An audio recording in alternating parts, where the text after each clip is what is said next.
Hello. All right. I've got some great analogies that I'm going to be busting out here to help you with your weight loss journey.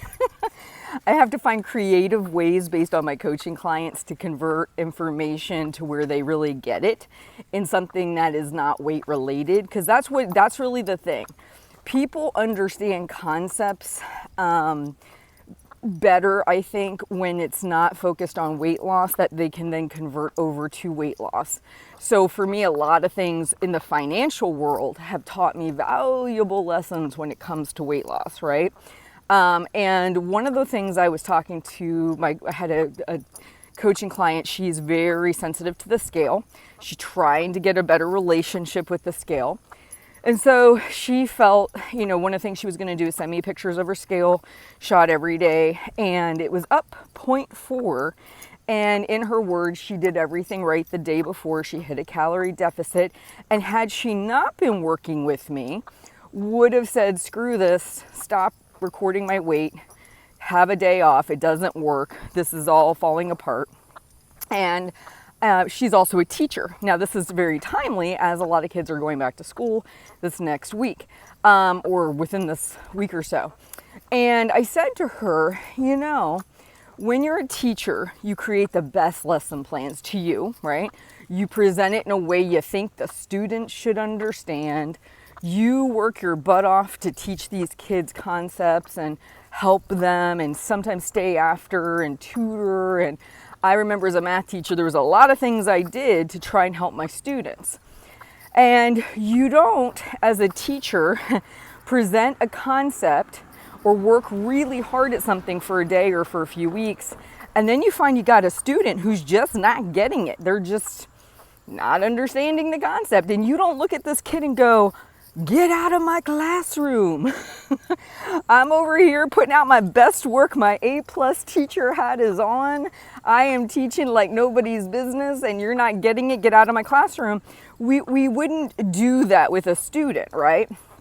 And because one, we can't control how people learn. We can control presentation. We can control manipulatives and bringing them into the classroom. We can put together awesome lesson plans.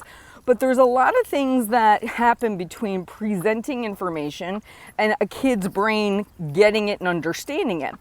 And you say, hey, Heather, how does any of this have to do with the scale?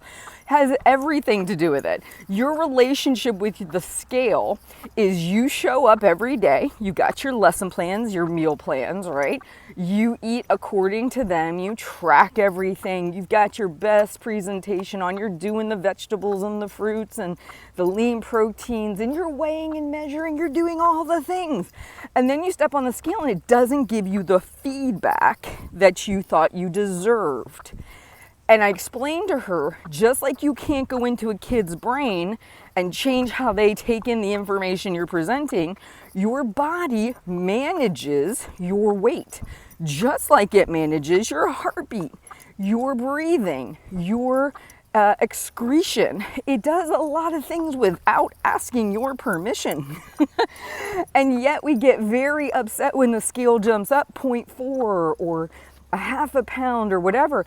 And I say, just ride the roller coaster. It's gonna happen. The part you control is the daily actions. The part that your body controls is the releasing of weight as it deems fit. And what you're really trying to do, just like if you had a bunch of students come in at the beginning of the year and they bomb your pre-test to see where their skills are, right? Your goal is you test them again around the middle of the year. This is at least what we would do. You test them again at the end of the year. And guess what you're looking for? You're looking for improvements over time. If 70% of your students bombed your pre-test, you give it to them the midway point, now maybe 50% bombed it. By the end of the year, maybe only 30% bombed it. The rest of them did fairly well. What does that show over time? It shows basically a 40% improvement rate from where you were. Your weight's the exact same thing.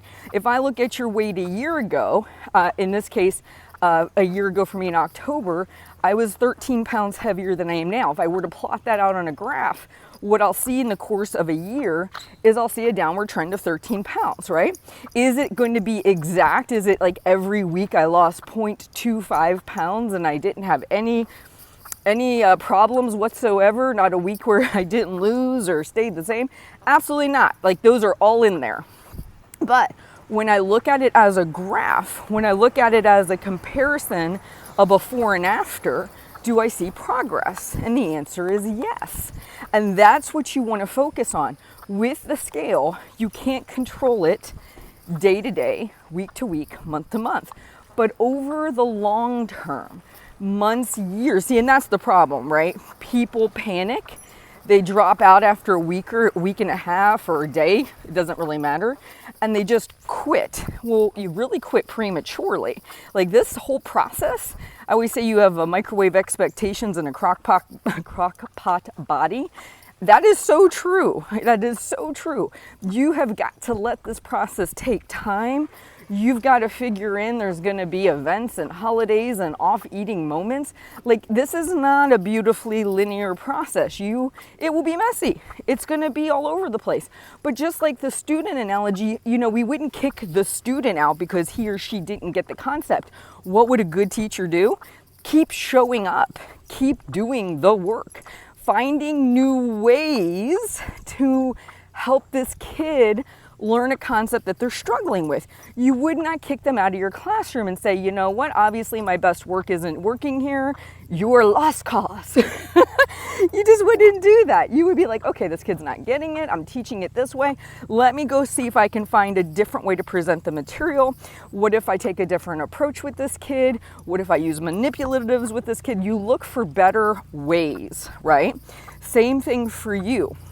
Don't let the scale ruin your relationship with your health. Find something that you can do. Find a way you can eat that is sustainable and allow it to play out. Don't prematurely pull out.